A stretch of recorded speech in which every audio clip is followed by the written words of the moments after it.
మీరు స్వయంగా పొలిటీషియన్స్ కలిసారు చాలా మందిని, మీకు స్నేహితులు కూడా ఉన్నారు కొంతమంది. వాళ్ళని మీట్ అయినప్పుడు పొలిటికల్ చర్చలు గానే వస్తుంటాయి మీకు, ఆర్ డు యూ ఇన్వాల్వ్? జనానికి తెలియదు.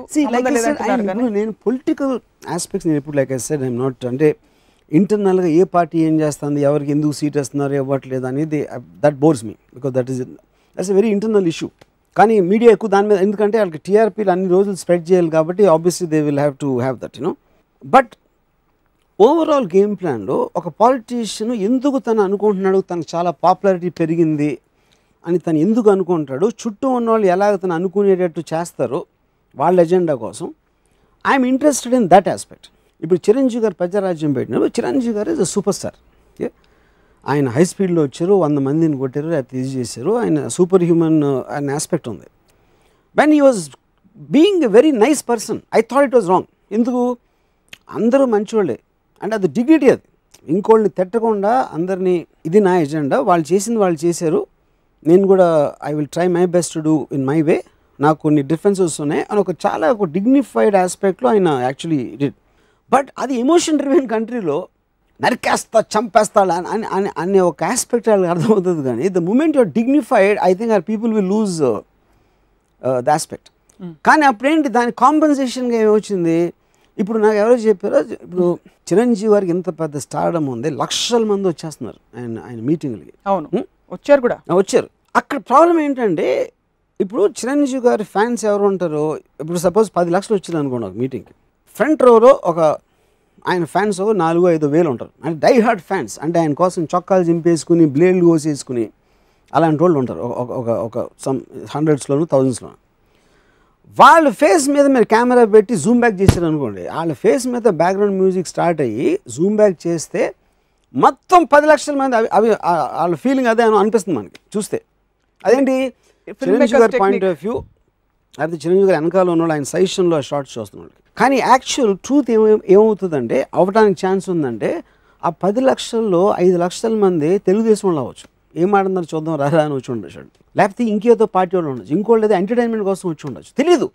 That doesn't mean anything. ఇంకోటి, ఇన్ని కోట్లు ఎంతమంది ఓట్లు వేసిన వాళ్ళు 5 లక్షల మీటింగ్ రావడానికి వాళ్ళు ఏం చేస్తారు, వాళ్ళు ఎందుకు వచ్చారు, there are too many things. ఎందుకంటే ఇది ఎప్పుడు నాకు అర్థమైందంటే, మైకేల్ జాక్సన్ కాన్సర్ట్ నేను చూస్తే ఒక ఎల్డీ ప్లేయర్లో, ఐ వాజ్ షాక్డ్. లక్షలు అండ్ అందరూ మోర్చపడిపోతున్నారు, తీసుకెళ్ళిపోతున్నారు మోర్చపడిపోయిన ఇది అది అని చూసి. తర్వాత నేను వెళ్ళాను కాన్సర్ట్కి, బాంబేలో మైకేల్ జాక్సన్ కాన్సర్ట్ అయినప్పుడు నేను వెళ్తే, నా పక్కన ఒక అమ్మాయి, ఎవరు అమ్మాయి, మైకేల్ జాక్సన్ స్టేజ్ మీద రాగానే her is become so old యార్ అంది. ఇది ఎప్పుడు రాదు, ఆ legend of Michael Jackson documentary ఏదైతే కట్ చేశారో ఈ అమ్మాయి డైలాగ్ రాదు. అప్పుడు ఏమవుతుంది, మైకేల్ జాక్సన్ సజెషన్లో మీరు కెమెరా పెడితే మేము అందరం తల్లం, అందరిది ఒకటే, మైకేల్ జాక్సన్ అంటే పడి చచ్చిపోతున్నాం. ఇక్కడేమో ఈఎంఐ ఉంది, ఇంకోటి ఎవడో నిద్రపోతున్నాడు, తర్వాత తొక్కిస్లాట్లో దానికోసం మోసపోతున్నాడు. అది అప్పుడు తెలిసింది నాకు, బాంబేలో తెలిసింది. అంతవరకు నేను వాళ్ళ స్తమకంతో మోసపోయారు అనుకున్నాను నేను డాక్యుమెంటరీ చూసినప్పుడు. So that doesn't mean Michael Jackson ఇష్టం లేదని కాదు కదా, అది కాదు. మైకేల్ జాక్సన్ వాళ్ళకి ఎంటర్టైనింగ్ పార్ట్ ఇచ్చే వరకు అతను అంటే ఇష్టం. ఏ రోజైతే ఇంకోటి బెటర్ ఎంటర్టైన్మెంట్ ఇస్తారో మైకేల్ జాక్సన్ మర్చిపోతారు. Same thing will go with politics or directors or film stars or anybody for that matter, as long as he is entertaining, effective or whatever. కానీ తను ఎగ్జాక్ట్గా ఏం చేస్తున్నాడు అనేది మాత్రం నోబడీ కెన్ నో. చేసి ఉండొచ్చు, చేయలేదని నేను అంటలా, కానీ కామన్ పబ్లిక్కి దాని అర్థం అవ్వటం మాత్రం ఇంపార్టెంట్. ఎంతమంది బీజేపీ నరేంద్ర మోడీ వచ్చేసారని చెప్పారు కదా, 99% ఆఫ్ ద పీపుల్ గబుక్కుని అడిగి లాస్ట్ 1 yearలో ఎగ్జాక్ట్ ఏం డిఫరెన్స్ వచ్చింది మీకు అంతకుముందుకి చెప్పండి. ఎక్సెప్ట్ ఫర్ ప్రైమ్ మినిస్టర్ అన్నప్పుడల్లా నరేంద్ర మోడీ మొహం రావటం తప్పిస్తే వాళ్ళ లైఫ్ స్టైల్లో 1 MP డిఫరెన్స్ ఉండదు. ఆ డిఫరెన్స్ అనేది ఎవాల్వ్మెంట్లో కంటిన్యూస్గా వస్తూ ఉంటుంది. 1960sలో ఎలా ఉంది, 70s, 80sలో, 90sలో ఒక పొలిటికల్ పార్టీ మారినంత మాత్రాన దాని ఈక్వేషన్ మారదు, అసలు ఎక్కడ మారదు, నోటీసబుల్ మారదు. మీరు కొంతమంది పొలిటీషియన్స్ వైపు ఎందుకు ఆకర్షితులవుతారు? కేవలం ఎంటర్టైన్మెంటేనా? ఫర్ ఎగ్జాంపుల్ బాల్ ఠాక్రే మీకు ఇష్టమైన? See, Bal Thackeray, NTR, these people from your charismatic personalities. I am nothing to do with their politics. Profession. నాకు ఎన్టీఆర్ తెలుగుదేశంలో ఉన్నా, కాంగ్రెస్లో ఉన్నా, లేకపోతే టీఆర్ఎస్లో ఉన్నా నాకేం డిఫరెన్స్ ఉండదు. I'm attracted to the person irrespective of his party. Film stars coming in to politics, already మీరు ఎన్టీఆర్ గారి కేసులో మాట్లాడారు. Correct. అదొక ఫ్యాడ్ అయిపోయి చాలా మంది మనకి లోక్సభలో చూస్తున్నాం చాలా మంది. డూ థింక్ ఒక పాయింట్ అయ్యాక ఫైనల్ డెస్టినేషన్ పాయింట్ ఇంకా సినిమాల్లో అనుభవించాల్సినంత అనుభవించేసాం, నెక్స్ట్ డెస్టినేషన్ పాయింట్ మనం పాలిటిక్స్లో సెటిల్ అయిపోదామని వెళ్తారు. Yeah. వాళ్ళకి ఎప్పుడు మీరు మీ కొలీగ్స్ కాబట్టి వెళ్ళి See, first of all, main point ఏంటంటే anybody wants to keep on going up. Film star అనే ఒక పర్సన్కి ఒక పాపులారిటీ ఉంటుంది, ఒక మాస్ పాపులారిటీ, ఒక స్క్రీన్ మీద ఉన్న ఇమేజో ఎక్సో వైయో జెడ్, కొంత డబ్బులు ఉంటాయి. అఫ్ కోర్స్ దాని తర్వాత the biggest power you can reach is to be political leader of the people. ఇప్పుడు ప్రతి ఒక్కరు ఒక ఆఫీస్లో కంపెనీ ఉంది, కంపెనీకి wants to become a CEO, or he wants to owner of the company, or he wants to be the best in his field, whatever that field. నా ఇవన్నీ నాయే, మొత్తం హైదరాబాద్లో ద్రాక్ష తోటలని నాయే ఒకడు, లేదా నా పొలిటీలని నాయే అంటాడు. అలాగా నా సినిమాలే ఆడాలని కూడా అనుకుంటాడు. నేనే అందరికన్నా పెద్ద స్టార్, నేనే అందరికన్నా పెద్ద లీడర్. ఆబ్వియస్లీ ఒకవేళ స్టేట్ లీడర్ అయిపోతే నెక్స్ట్ ఈ wants B prime minister. So on the upward range of ambition అనేది ఫిల్మ్ స్టార్కే కాదు ఎవరికైనా కూడా డెస్టినేషన్ అదే. Destination I want to be the biggest is in a civilised term is a political leader. Power, what you think power does to them? అంటే ఎక్కడో అక్కడ ఒక point అయ్యాక డబ్బులు, మనీ, మీరే ఒక ఇంటర్వ్యూలో చెప్పారు రామ్యూజియంలోనే, money itself means nothing, it has to translate into something.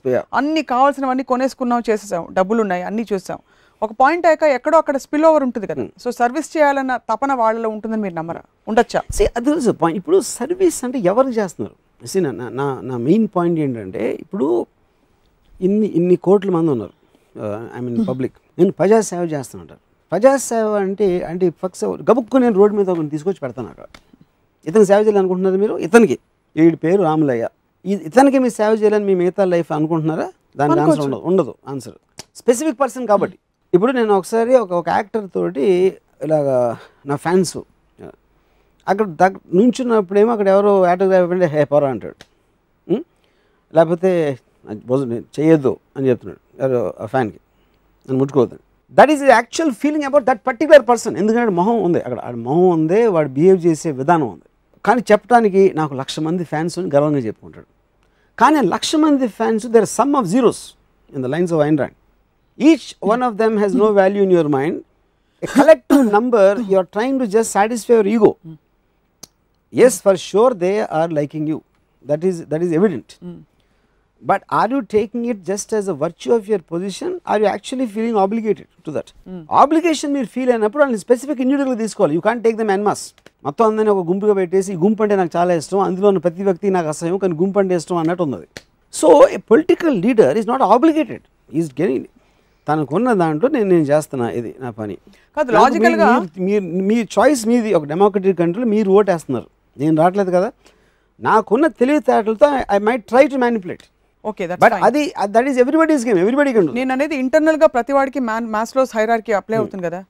You have satisfied all your basic needs.